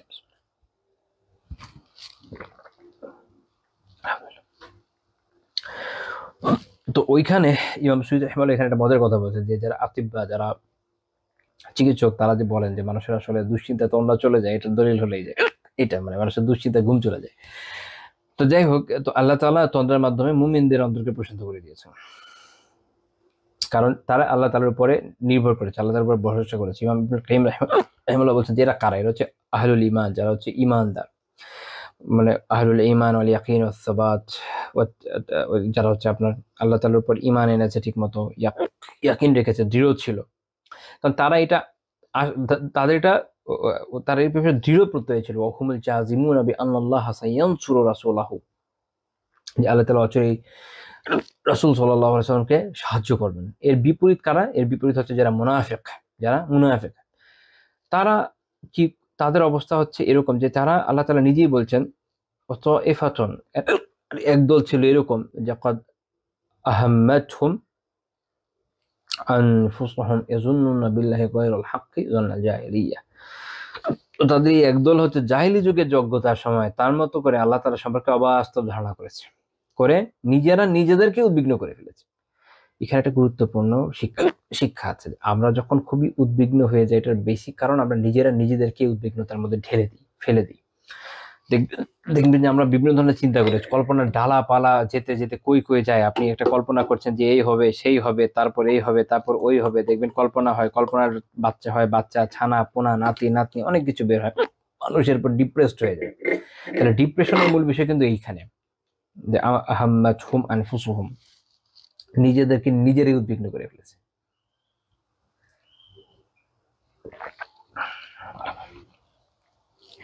অথচ আপনি যদি আল্লাহ তাআলার উপর দৃঢ় প্রত্যয়ী হন, দৃঢ় বিশ্বাস রাখেন, ইয়াকিন থাকে, তো আপনি শুধু বিষয়টা আগে অ্যানালাইজ করবেন, এই ইস্যু, এই সমস্যা আমার আছে, বাস আল্লাহ ভরসা, আমি এখন কাজ করবো, আল্লাহ সাহায্য করবেন। একদম দৃঢ়তার সাথে কাজ করে, যেমন আমাদের সালাফরা বলেছে। আর আমরা তার উল্টা করি, আমরা চিন্তা করতে করতে ঘুম চলে যায়, মাথা খারাপ হয়ে যায়, মাথায় তেল ঢালা লাগে, নাপা খাওয়া লাগে, টাফনিল খাওয়া লাগে, সো অন। এইটা মুমিনদের আসলে সঠিক বৈশিষ্ট্য নয়। মুমিনদের বৈশিষ্ট্য সাহাবীদের মতো দৃঢ়তার সাথে আল্লাহর উপর ভরসা করে আগায় যাবে। তো এরা আসলে কি ভেবেছে? জালালাইনে আছে যে এরা এটা ভেবেছে যে আন্নান নাবিয়্যা কুতিলা, নবী সাল্লাল্লাহু আলাইহি ওয়াসাল্লাম তো হয়তো নিহত যেহেতু হয়ে গেছেন, আউলা ইউনসারু, অথবা তিনি হয়তো সাহায্য পাবেন না। আল্লাহ তাআলা সাহায্য সম্পর্কে নিরাশ হয়েছে, অথচ আল্লাহ তাআলা এর আগে কোরআনে আয়াত নাজিল করে বলে দিয়েছেন আল্লাহ তাআলা সাহায্য করবেন। তো তারা কেন এটা মনে করছে? তারা কেন এটা মনে করছে? কারণ তাদের এই বিশ্বাসটা নেই আল্লাহ তাআলার উপর। তারা কোরআনকে ওইভাবে ধারণ করতে পারে না। আপনি এখন খেয়াল করেন, যখন আমি বলি যে যে তোমরা এই যে হতাশ হয় না, নিরাশ হয় না, যদি তোমরা মুমিন হও তাহলে আল্লাহ তাআলা তোমাদেরকে সবার উপর প্রাধান্য দিবেন। এখন এটা আমাদের অনেক সময় মানতে কেমন কেমন লাগে। মূসা আলাইহিস সালামের কথা চিন্তা করেন, পিছনে ফিরআউনের সুবিশাল বাহিনী, সামনে হচ্ছে লোহিত সাগর, পথ কোথায়? বিশ্বাস কে করছেন? মূসা আলাইহিস সালাম কার উপর? আল্লাহ তাআলার উপর দৃঢ়তার সাথে এগিয়ে গেছেন। আল্লাহ যা বলেছেন করেছেন, রাস্তা হয়ে গেছে। That's the point. হতাশার জায়গা নেই, হতাশার কোনো প্রয়োজন নেই। হতাশা আমরা কেন হবো? পথ যিনি করে উনি করে দিবেন। আমার কাজ হলো কাজ করে যাওয়া, দৃঢ়তার সাথে কাজ করে যাবো, ব্যাস। কাজ করতে পারতেছি কিনা, আমি আমার ডিউটিটা ঠিকমতো দিতে পারছি কিনা, এটা হলো পয়েন্ট। এইটা করতে পারলে আমি আল্লাহ তাআলার কাছে জবাবদিহিতার আওতা মুক্ত থাকবো, আল্লাহ তাআলার কাছে মাফ পাওয়ার দৃঢ় আশা রাখতে পারবো ইনশাআল্লাহ। আশা করি বেঁচে যাবো। কাজ করবো না, বসে বসে দুশ্চিন্তা করবো কিভাবে হবে, হবে না তো। তো এই একটা রোগ এখন সবার ভিতর চলে গেছে। আল্লাহ তাআলা আমাদের হেফাজত করেন। জুবাইর রাদিয়াল্লাহু তাআলা আনহু তিনি বর্ণনা করেছেন যে যখন হিনাশতাদ্দাল খাউফু আলাইনা, যখন ওই যে যুদ্ধের সময় এরকম হয়, উনি ছিলেন আল্লাহ রাসূল সাল্লাল্লাহু আলাইহি ওয়াসাল্লামের আশেপাশে। তো যখন প্রচন্ড ভীতির অবস্থা যুদ্ধের ওই সময়, তিনি বলছেন যে আরসালাল্লাহু আলাইনা নাওম, আল্লাহ তাআলা আমাদের উপর ঘুম দিয়ে দিলেন। উনি বলছেন যে আমাদের মধ্যে এমন কোনো লোক নাই যার যে এই যে ঠিক এটা এই একেবারে সুত নেই, এটা একদম এরকম বুকের সাথে লেগে যায় না। অর্থাৎ ঘুমে আমরা কি করি, এরকম হয়ে যায় না? জুমার সময় মসজিদে দেখা যায়, বয়ানের সময়, খুতবার সময় বসে বসে ঘুমানো শুরু করে মানুষ, কথা ঠিক। তো এই পর্যায়ে কিন্তু ওই সময় এটা নামাজের সময় আগে এরকম খুতবার সময় এটা প্রেজর দিন, এটা খারাপ। কারণ জিহাদের ময়দানে যদি এরকম হয়ে যায় তাহলে এটা ভালো, এটা আল্লাহ তাআলার পক্ষ থেকে নাযিলকৃত সাকিনা, অর্থাৎ একই জিনিস, এই জায়গায় ভালো, এই জায়গায় খারাপ। তো তিনি বলছেন আল্লাহ, আল্লাহর কসম, যে আমি মুআতা বিন কুশাইরকে বলতে শুনেছি, কি বলতে শুনেছেন, যে উনি যে লাউ কানা লানা মিনাল আমরি শাইউন মা কুতিলনা হাহুনা, যদি আমাদের এখানে কিছু করার থাকতো, এটা দিয়ে ওরা আসলে বোঝাচ্ছে কি, যে তারা তো চায় নাই এই জিহাদে আসতে, কিন্তু যেহেতু রাসূলুল্লাহ সাল্লাল্লাহু আলাইহি ওয়াসাল্লাম মদিনা ত্যাগ করে চলে এসেছেন, তাই তাদের সাথে আসতে বাধ্য হয়েছে। মানে আমাদের তো কথা শোনাই হয় না, এই জন্য আমরা এই অবস্থায় পড়েছি। তো তার কথা হচ্ছে যদি আমার এই কথা শোনা, আমাদের আসলে কোনো কিছু থাকতো এখানে, কোনো পাওয়ার থাকতো, কোনো কথা থাকতো, কোনো সিচুয়েশন আমাদের এটা কন্ট্রোলের সুযোগ থাকতো, বা আমরা এটাকে নিয়ন্ত্রণ করতে পারতাম, তাহলে এই জায়গায় আমরা আসলে এভাবে নিহত হতাম না। এটা ছিল তার পয়েন্ট। তো তিনি বলছেন যে হাফিজ তো হামিন, আমি তার থেকে এটা ওই উনি তন্দ্রার মধ্যে এটা মনে রাখছেন যেটা উনি বলেছে। এটা ওই লোকটা ওই সেই মোনাফিক যে সেটা বলেছে। তারপর উনি বলছেন যে তারপর আল্লাহ তাআলা এই আয়াত নাযিল করেন। এটা কোরআন একটা আয়াত হিসেবে আল্লাহ তাআলা কোরআনে নাযিল করেছেন একটা আয়াত। তো এটা ইমাম ইবনে আবি হাতিম রাহিমাহুল্লাহ তাআলা তার তাফসীরে বর্ণনা করেছেন। তো আমরা এখান থেকে একটা জিনিস বুঝলাম যে এটা এটা মুনাফিকদের বৈশিষ্ট্য। এইভাবে আল্লাহ তাআলার যে আল্লাহ তাআলার যে ওয়াদা সে সম্পর্কে উদাসীন হয়ে উদ্বিগ্ন হয়ে যাওয়া। তো আল্লাহ তাআলা এই আয়াতের শেষে একটা কথা বলেছেন যে কুল কুল, বলে দেন ইন্নাল আমরা কুল্লাহু লিল্লাহ, যে প্রত্যেকটা বিষয় আল্লাহ তাআলার হাতে, আল্লাহ তাআলার ইখতিয়ারে।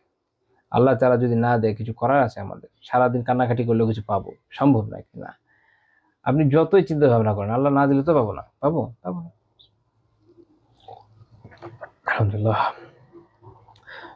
অন্যদিকে আল্লাহ তাআলা যদি দিতে চান, আমি কিছু না করলে তো পেতে পারি, বাট আল্লাহ তাআলা এটা নিজামটা রাখেন না দুনিয়াতে। দুনিয়াতে আমাদের জন্য এটাই নিজাম আল্লাহ তাআলা নির্ধারণ করেছেন, আমরা কাজ করব, আল্লাহ তাআলার উপর ভরসা করবো, তার উপর ইয়াকিন করে এগিয়ে যাব, তার উপর দৃঢ় আস্থা রাখবো, তাওয়াক্কুল করবো, তাকদীরের ভালো মন্দের প্রতি সন্তোষ পোষণ করব। এটা হচ্ছে আমার পার্ট থেকে ডিউটি। এটা আমি ঠিকমতো করব, আশা করা যায় আমি আল্লাহ তাআলার পক্ষ থেকে মেহেরবানি পাবো। আমরা এই বিষয়ে একটা আয়াত দেখি যেটা শাইখ রাহিমাহুল্লাহ তাআলা এর পরে উল্লেখ করছেন। তিনি বলছেন ওয়াকাউলুহুল্লাহ তাআলা, এরপর আল্লাহ তাআলা বলছেন ওয়াযালিকুম যন্নুকুম আল্লাযী যানানতুম বিরাব্বিকুম আরদাকুম। এটা সূরা ফুসিলাতের 23 নম্বর আয়াত। তো এটাও আরেকটা বিষয় যে এটা আগের আয়াত সাথে বুঝলে একটু আমাদের বুঝে সহজ হবে। আল্লাহ তাআলা সূরা ফুসিলাতের 22 এবং 23 নম্বর আয়াতে বলছেন যে ওয়ামা কুনতুম তাস্তাতিরুনা আন ইয়াশহাদা আলাইকুম সামউকুম ওয়ালা আবসারুকুম ওয়ালা জুলুদুকুম ওয়ালাকিন যানানতুম আন্নাল্লাহা লা ইয়ালামু কাসীরাম মিম্মা তা'মালুন। তোমাদের চোখ, কান, চামড়া যে তোমাদের বিরুদ্ধে সাক্ষ্য দেবে না, এই বিশ্বাসে, আর তোমরা মনে করছো এটা তো আমাদের পক্ষে বিপক্ষে সাক্ষ্য দিবে না, যেহেতু আল্লাহ তাআলা যদিও বলেছেন, কোরআনে যদিও আছে, হাদিসে যদিও আছে, তো এরা মানে নাই। তারা মনে করছে মুনাফিকরা এগুলো তো আমাদের বা কুফাররা যে আমাদের বিরুদ্ধে তো সাক্ষ্য দিবে না, এই বিশ্বাসে এদের কাছে কিছু তারা কি করতো না, গোপন করতো না। অর্থাৎ মানুষ যখন ব্যভিচার করছে, তার চোখ দেখছে, তার শরীর এটা, তার যে ত্বক, তাই না, এটা তারা তো এটা উপভোগ করছে। তো সে মনে করছে যে এরা আর কি বলবে, এটা তো একসময় সব প্যারিস হয়ে যাবে, ধ্বংস হয়ে যাবে, আমাদের সমস্যা কি? কিন্তু আসলে আল্লাহ তাআলা তো এদের কাছ থেকেই সাক্ষ্য নেবেন। তো আল্লাহ তাআলা এই জন্য বলছেন ওয়াযালিকুম যন্নুকুম আল্লাযী যানানতুম বিরাব্বিকুম আরদাকুম ফাআসবাহতুম মিনাল খাসিরিন। এটা হচ্ছে ও এর মধ্যে আরেকটা কথা আল্লাহ তাআলা বলছেন ওয়ালাকিন যানানতুম আন্নাল্লাহা লা ইয়ালামু কাসীরাম মিম্মা তা'মালুন। বরং তোমরা তো এটা মনে করতে যে তোমরা যা করতে তার অনেক কিছু আল্লাহ তাআলা জানেন না। এটা একটা শানে নজুল আছে আয়াতে, এটা আমি বলবো ইনশাআল্লাহ তাআলা। যেমন কুফার অনেক সময় মনে করে যে এটা হয়তো আল্লাহ তাআলা জানেন না, ওটা হয়তো জানেন, এরকম কিছু আছে। মুশরিকদের মধ্যে এখন এই ধরনের বিশ্বাস আছে। তো আল্লাহ তাআলা এই জন্য বলছেন এরপরে যে ওয়াযালিকা যন্নুকুম আল্লাযী যানানতুম বিরাব্বিকুম আরযাকুম। এটা হচ্ছে তোমাদের রব সম্পর্কে এমন ধারণা যেটা তোমাদেরকে এটা ধ্বংস করে ফেলেছে। এই ধরনের ধারণার কারণেই মানুষ ধ্বংস হয়ে যায়। এই ধারণার কারণে মানুষ কখনো তার এটা মানসিকভাবে সেটা মানে না, সেটা চিন্তাগতভাবে মানে না। আর আমাদের ফাসিক ফাজেরদের মতো চিন্তাগতভাবে মানলেও প্র্যাকটিক্যাল লাইফে এটা কোনো অ্যাপ্লিকেশন খুঁজে পাওয়া যায় না। ফলে যেটা হয়েছে, এরা ধ্বংস হয়েছে। ফাসবাহতুম মিনাল খাসিরিন, ফলে তোমরা ক্ষতিগ্রস্ত হয়েছে। আল্লাহ তাআলা এই বিষয়ে সতর্ক করে দিচ্ছেন। তো এটা একটা হাদিস আছে মুসনাদ আহমদের 3614 নম্বর হাদিস। আব্দুল্লাহ বিন মাসউদ রাদিয়াল্লাহু তাআলা বলছেন যে কুনতু মুস্তাতিরান বিআসতারিল কাবা, আমি কাবার যে উপরে যে কভারটা আছে এটাতে ঢাকা ছিলাম। তো তখন তিনজনের একটা দল আসছেন। উনি বলছেন যে একজন কোরাইশ আর দুইজন সাকাফি, মানে বনু সাকিফের, অথবা অথবা অথবা দুইজন কোরাইশ, একজন সাকিফ, অথবা দুইজন সাকাফি একজন কোরাইশ, এরকম হয়ে থাকবে। উনি এটা যেহেতু উনি পর্দার আড়ালে ছিলেন, ভাবে ফুলি করতে পারেননি। তো উনি বলছেন যে এদের মধ্যে একজন ছিল এরকম যে তার পেটে অনেক চর্বি ছিল, মানে অনেক মোটা।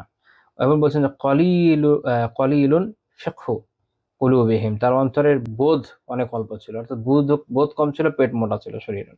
ফাতাকাল্লামু বিকালামিন লাম আসমাহু, তারা কিছুক্ষণ কথাবার্তা বলে, এগুলো আমি শুনি নাই। তারপর তিনি বলছেন যে তাদের একজন, যে কম বুঝে, সে কি বললো, সে বললো যে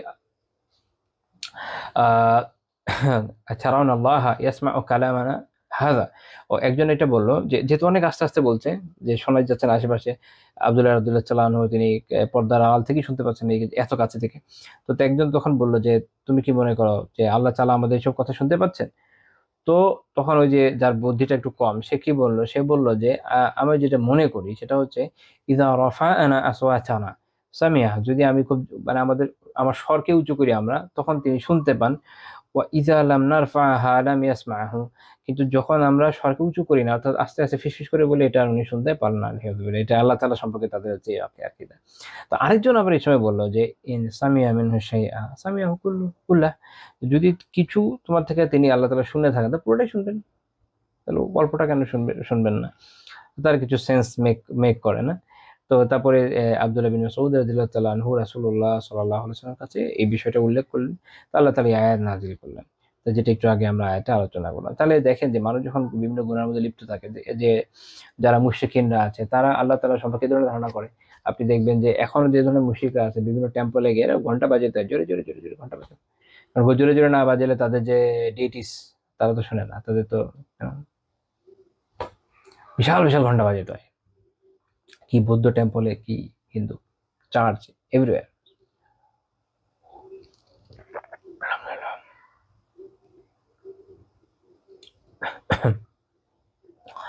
আচ্ছা, তারপরে একটা আয়াত আমরা দেখবো ইনশাআল্লাহ, সূরা সূরা ফাতিহা 6 নম্বর আয়াত, যেটা আমি আগে ওই শুরুতে একটু বলেছিলাম যে আমি সানানি রাহিমাহুল্লাহ আলোচনায়, আল্লাহ তাআলা কি বলছেন, ইউআযিবুল মুনাফিকিনা ওয়াল মুনাফিকাত ওয়াল মুশরিকিনা ওয়াল মুশরিকাত আয-যান্নিনা বিল্লাহি যান্না সাও, যে আল্লাহ তাআলা যাতে তিনি মুনাফিক পুরুষ, মুনাফিক নারী, মুশরিক পুরুষ, মুশরিক নারী যারা আল্লাহ সম্বন্ধে মন্দ ধারণা পোষণ করে তাদেরকে শাস্তি তিনি দেন। তিনি বলছেন যে আলাইহিম দায়রাতুস সাও, তাদের উপরে মঙ্গলের চক্র তাদের উপর আপতিত হয়। আল্লাহ তাআলা বলছেন যে ওয়াগাদিবাল্লাহু আলাইহিম, আল্লাহ তাআলা তাদের প্রতি রুষ্ট, ওয়া লাআনাহুম ওয়া আ'আদ্দা লাহুম জাহান্নাম ওয়া সাআত মাসীরা, আল্লাহ তাআলা তাদের প্রতি রুষ্ট হয়েছেন, তিনি তাদেরকে লানত করেছেন, তাদের জন্য জাহান্নামকে প্রস্তুত রেখেছেন, কত নিকৃষ্ট প্রত্যাবর্তন স্থল এটা। তো তাদের উপরে এই আপনার মন্দের যে চক্র কিভাবে আপতিত হয়, এটা হচ্ছে তাদের যে লাঞ্ছনা বা যে আযাব তারা পাবে এর মাধ্যমে পাবে। কেন? কারণ জালালাইনে আছে যে যন্নু আন্নাহু লা ইয়ানসুরু মুহাম্মাদা ওয়াল মুমিনিনা সাল্লাল্লাহু আলাইহি ওয়াসাল্লাম, যে তারা মনে করেছে, মুনাফিকরা মনে করেছে যে আল্লাহ তাআলা হয়তো মুহাম্মদ সাল্লাল্লাহু আলাইহি ওয়াসাল্লামকে এবং মুমিনদেরকে সাহায্য করবেন এইজন্য। আজকের দুনিয়াতে মানুষ আছে দেখবেন যারা মনে করে যে আল্লাহ তাআলা যেন আলিয়াযু বিল্লাহ মুমিনদের মনে ছেড়ে দিয়েছেন, তাদেরকে আর সাহায্য করবেন না, এরকম না। আল্লাহ তাআলা অবশ্যই সাহায্য করবেন। করবেন না মানে অবশ্যই করবেন। আল্লাহ তাআলা বিভিন্ন ফর্মে মুমিনদের সাহায্য করেই থাকেন। বাট এটা দুনিয়ার নিজাম, যে এটাকে একটা পদ্ধতিতে চলতে হয়। ওখানে আল্লাহ তাআলা আমাদের ব্যাপারে আমাদেরকে যে নির্দেশনা দিয়েছেন, আমরা যদি সঠিকভাবে এটাকে পালন করি, যেমন আল্লাহ তাআলা আমাদেরকে জানিয়েছেন যে তোমরা যদি আল্লাহ তাআলার দ্বীনকে সাহায্য করো, আল্লাহ তাআলা তোমাদের সাহায্য করবেন। আমরা কি সাহায্য করছি? আমরা কি করছি না? আমরা করছি না। তাহলে কেমনে হবে? আমাদের কাজটা আমরা যদি পারফেক্টলি না করতে পারি, তাহলে আমরা আশা করি কিভাবে? এটা তো আসলে সম্ভব না। আমি আল্লাহ তাআলা রিজিক দাতা, কোনো সন্দেহ নাই এই বিষয়ে। তো আমি মুখ খুলবো না, হা করবো না, বাইরে গিয়ে আর্ন করবো না, বা খাবার রান্না করবো না, কিচ্ছু করবো না। বলবো যে আল্লাহ তাআলা যেহেতু রিজিক দাতা, বসে থাকি, পেট এমনি ভরে যাবে, ইনভেস্টমেন্ট চলে আসবে। এটা অসম্ভব। আল্লাহ তাআলা এই নিজামী দুনিয়াতে দেন নাই। যেটা দেন নাই কেন, ওটা আমাদের জন্য স্পেসিফিকলি আলাদাভাবে কেন দিবেন? আলহামদুলিল্লাহ, এটা আমাদের ভুল ধারণা। এটা হচ্ছে সহজ, এটা হচ্ছে ভুল ধারণা। এখান থেকে বেঁচে আসা দরকার। নিজেদের চেষ্টাটা করতে হবে। রাসূলুল্লাহ সাল্লাল্লাহু আলাইহি ওয়াসাল্লাম চেষ্টা করেছেন, নবী রাসূলরা সবাই চেষ্টা করেছেন, কেউ বসে থাকেন নাই। আমাদের কাজ হচ্ছে ডিউটিটা ঠিকমতো পালন করা। ওইটাই আমরা করতে পারছি না। এর ফলে আমরা এই ধরনের কুধারণায় লিপ্ত হচ্ছি। আল্লাহ তাআলা বোঝার তৌফিক দেন। আমিন। এখন আমরা এই বিষয়ে কিছু হাদিসও দেখতে পারি। শাইখ রাহিমাহুল্লাহ তাআলা এরপরে একটা হাদিস উল্লেখ করেছেন যে রুইয়া মিন হাদিস ইবনে ওমর রাদিয়াল্লাহু থেকে বর্ণিত আছে যে আকবরুল কাবাইর সুউজ্জান বিল্লাহ, সবচেয়ে বড় কবিরা গুনাহ হচ্ছে আল্লাহ তাআলার ব্যাপারে কুধারণা পোষণ করা, যেটা আমি আগে বলেছিলাম। এটা ইবনে মারদাওয়িয়া রাহিমাহুল্লাহ তাআলা বর্ণনা করেছেন, বাট এটার সনদ এটা সহিহ না, এটা সনদ দাইফ। ইবনে হাজার আসকালানী রাহমাতুল্লাহি আলাইহি ফাথুল বারীতে এটা সনদ দাইফ বলেছেন। তো এইটা আমরা একটু সাইডে রাখবো। এরপর আমরা অন্য একটা হাদিসে যাই। জাবের রাদিয়াল্লাহু তাআলা আনহু বলছেন যে তিনি রাসূলুল্লাহ সাল্লাল্লাহু আলাইহি ওয়াসাল্লামকে বলতে শুনেছেন, কখন? ইয়াকুলু ক্বাবলা মাউতিহি বিসালাস, তার মৃত্যুর 3 দিন আগে। অর্থাৎ খুবই গুরুত্বপূর্ণ বিষয় বলে আল্লাহ রাসূল এই সময়টা বলেছেন যে আলা লা ইয়ামুতুন্না আহাদুম মিনকুম ইল্লা ওয়া হুয়া ইউহসিনু বিল্লাহি যন্না, তোমাদের কেউ যেন আল্লাহ তাআলার ব্যাপারে সুধারণা পোষণের আগে বা নিজের যে ধারণা এটা আল্লাহর ব্যাপারে করার আগে, উত্তম করার আগে, ভালো করার আগে না মরে। অর্থাৎ মরার আগে এটা নিয়ে মরো, এইরকম সুধারণা নিয়ে তারপরে মরো। এটা মুসনাদ আহমদের 14,386 নম্বর হাদিস। শোয়েব আহমদ রাহিমাহুল্লাহ বলছেন হাদিস সহিহ এবং ইমাম মুসলিম রাহমাতুল্লাহি আলাইহি শর্ত অনুযায়ী শক্তিশালী। ইমাম ইবনু কুতাইবা রাহিমাহুল্লাহ তাআলা একটা কিতাব আছে মাসাইল ওয়াল আজওয়াবাহ, ওখানে উনি এটার ব্যাখ্যা করতে করতে গিয়ে বলছেন যেটা দ্বারা উদ্দেশ্য হচ্ছে যে তোমরা তোমাদের কারোর মধ্যে যেন এরকম না থাকে যে আল্লাহ তাআলার রহমত থেকে সেজন্য নিরাশ হয়ে যাবে, এরকম যেন না হয়। অর্থাৎ আল্লাহ তাআলার রহমত থেকে সেজন্য নিরাশ না হয় মৃত্যুর আগে, বরং সে এমন অবস্থায় মারা যাবে, ওয়ালিয়ামুত রাজিয়া লিল আফওয়ে, আল্লাহ তাআলার ক্ষমা সম্পর্কে আশাবাদী হয়ে মারা যাবে। এটা আপনি কখন হবেন? এটা আপনি তখন হইতে পারবেন যখন সারা জীবন আপনি নেককার থাকবেন। আলহামদুলিল্লাহ সবসময় নেক আমল করেছেন, সালাত ঠিকমতো পড়েছেন, যাকাত দিয়েছেন, অন্যান্য সকল নেক আমল ঠিকমতো করেছেন, কবিরা গুনাহ থেকে, শিরক কুফর বিদআত থেকে বেঁচে থেকেছেন। আলহামদুলিল্লাহ মৃত্যুর সময় আপনি এমনি একটা দৃঢ়তা পাবেন নিজের ভিতর। সারা বছর যে পড়াশোনা করে না এবং পরীক্ষার হলে যখন আপনি শুনছেন যে নকলের কোনো স্কোপই নাই, সামনে দিক ওদিক করলে ধরে ফেলছে ম্যাজিস্ট্রেট, তখন পরীক্ষার হলে যাইতে মানুষের ভয় লাগে। তখন কিভাবে ভালো থাকবে? আর যে হতেছে আলহামদুলিল্লাহ বই এমন ভাবে পড়েছে, একদম আল্লাহর রহমতে খুব ভালো মতো তার প্রিপারেশন হয়েছে, সে পরীক্ষার প্রশ্ন কত কঠিন যদি আউট অফ দ্য সিলেবাস না হয়, এটা নিয়ে তার মাথা ব্যথা থাকে না, পেরে যাবে ইনশাল্লাহ। ওই যে আত্মবিশ্বাস, এটা তখন আসে যখন আপনি ওই অনুযায়ী কাজ করেন। তো তার মানে হচ্ছে যে আল্লাহ রাসূল সাল্লাল্লাহু আলাইহি ওয়াসাল্লাম আমাদেরকে এটা ওসিয়ত করে গেছেন যে আমরা যেন ওইভাবে জীবনযাপন করি যেন যখন আমরা মারা যাব আমাদের মধ্যে আল্লাহ তাআলার প্রতি সুধারণাটা থাকে। আর আমি তো আমার কাজটা করেছি, এখন আমরা আশা রাখবো যে আল্লাহ তাআলা আমাদের ক্ষমা করবেন, আল্লাহ তাআলার ক্ষমা সম্পর্কে আমরা নিরাশ হবো না। তো এই জন্য আমরা বললাম যে তাহলে আমাদের সুধারণা রাখা জরুরি। বিপরীত যে কুধারণা, এটা থেকে বেঁচে থাকা দরকার।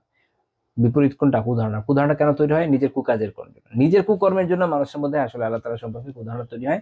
কিন্তু নিজের মধ্যে যদি সুকর্ম থাকে, আশা করা যায় আল্লাহ তাআলা সম্পর্কে সুধারণা তৈরি হয়ে যাবে অটোমেটিক্যালি। এই হাদিসের আমরা দেখি যে আরো কয়েকটা ভ্যারিয়েশন পাওয়া যায়। জাবের রাদিয়াল্লাহু আনহু থেকে মুসনাদ আহমদেরই 15,197 হাদিস, 15,197। সেটা হচ্ছে এরকম যে লা ইয়ামুতুন্না আহাদুকুম ইল্লা ওয়া হুয়া ইউহসিনু বিল্লাহি যন, ওই প্রথম অংশ একই। তারপর তিনি বলছেন যে ফা ইন্না কওমান, মানে এমন এক জাতি ছিল যে লাকাদ আরদাহুম সুউযন্নিহিম বিল্লাহ, যে আল্লাহ তাআলা সম্পর্কে উদাহরণ যাদেরকে ধ্বংস করেছে। যেমন যেটা এরপরে তিনি সূরা ফুসসিলাতে 23 নম্বর আয়াতটা তিলাওয়াত করলেন। এটা আমরা এর আগে এটা তাফসীরে আলোচনা করেছি যে তার মানে হলো মুনাফিকদের ধ্বংস হওয়ার কারণ হচ্ছে এটা যে আল্লাহ তাআলা সম্পর্কে কুধারণা ছিল তাদের মনে। এই হাদিসের মূল মাফহুম, মূল অর্থ সঠিক, কিন্তু এই স্পেসিফিক সনদটার মধ্যে দুর্বলতা আছে।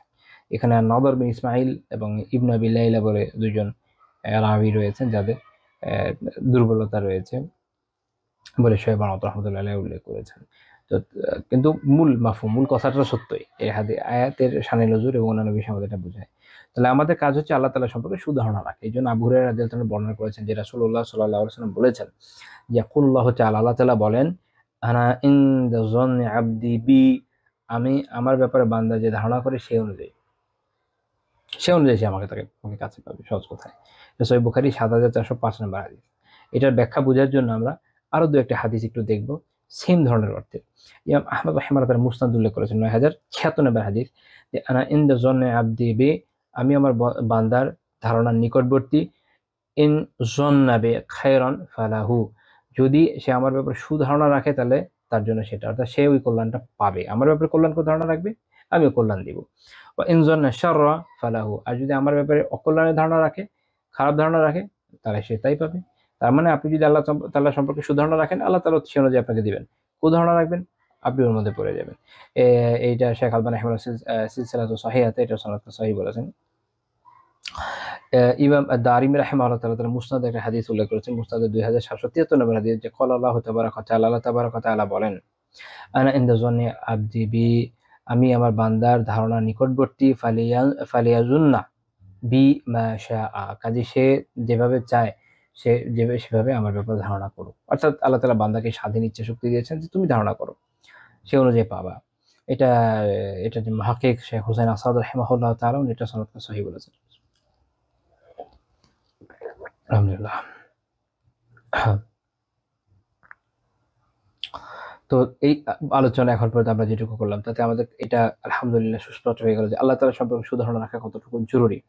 ইমাম নববী রাহিমাহুল্লাহ তাআলা সহিহ মুসলিমের ব্যাখ্যা গিয়ে বলছেন যে কাজী ইয়াজ রাহিমাহুল্লাহ বলেছেন, যেটা বলা হয় যে এই যে সুধারণার এই যে হাদিসটা যে আমার ব্যাপারে সুধারণা রাখা, এটার ব্যাখ্যায় তিনি বলছেন যে মানে হচ্ছে বিল কুফরানি লাহু ইযা ইস্তাগফারা, যখন সে কিভাবে সুধারণা রাখবে খেয়াল করেন।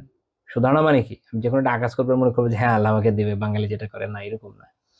এটা মানে হচ্ছে যখন সে ইস্তিগফার করবে, ক্ষমা প্রার্থনা করবে, সেই ধারণা রাখবে আল্লাহ তাআলা ক্ষমা করবেন।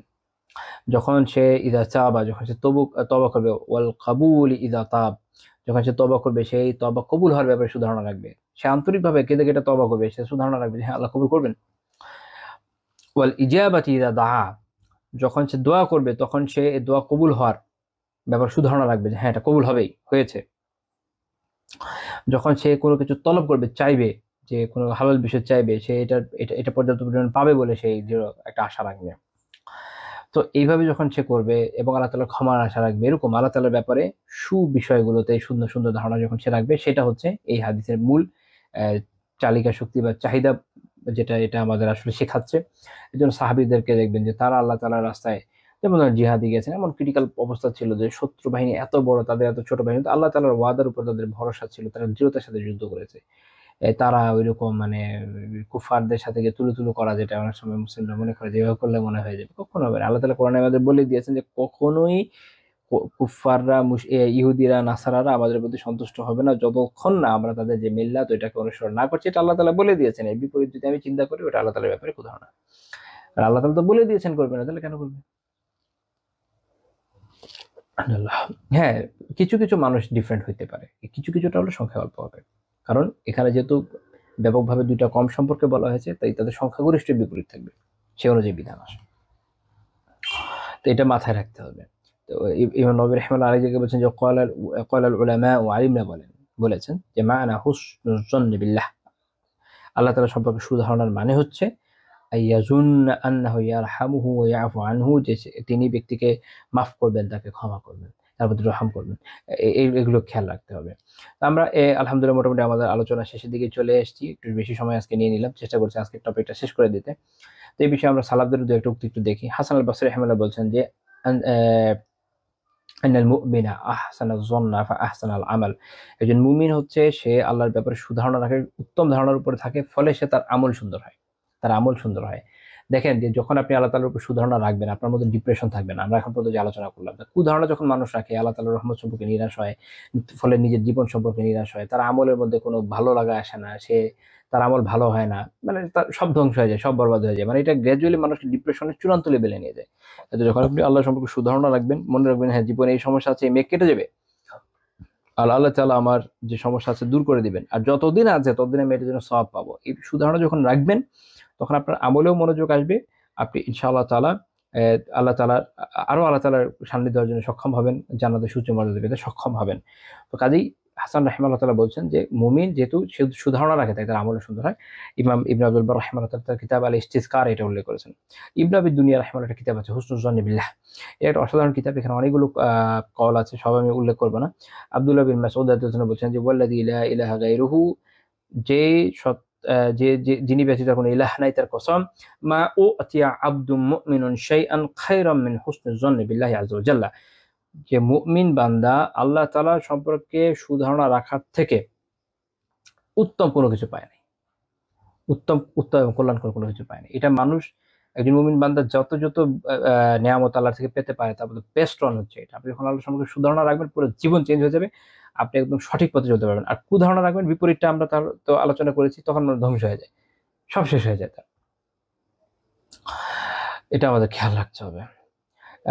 আব্দুর রাদিয়াল্লাহু তাআলা একটা বর্ণনা এরকম আছে যে উনি একদিন জিজ্ঞেস করেছিল ওনার মৃত্যুর আগে তার যে ঋণ, এটার বিষয়ে উনি বলছেন আনা আরজু রব্বি লিজামবি লা আরজুহু লিদাইনি, আমি আমার গুনার ব্যাপারে আল্লাহ তাআলার কাছে আশা রাখি, আমি আমার ঋণ নিয়ে আশা রাখি না। মানে এটা উনি বোঝাতে চাচ্ছেন যে দুনিয়া বেশি তুচ্ছ বিষয় নিয়ে মাথা ঘামাচ্ছেন, অনেক বড় বিষয় নিয়ে টেনশনে আছে।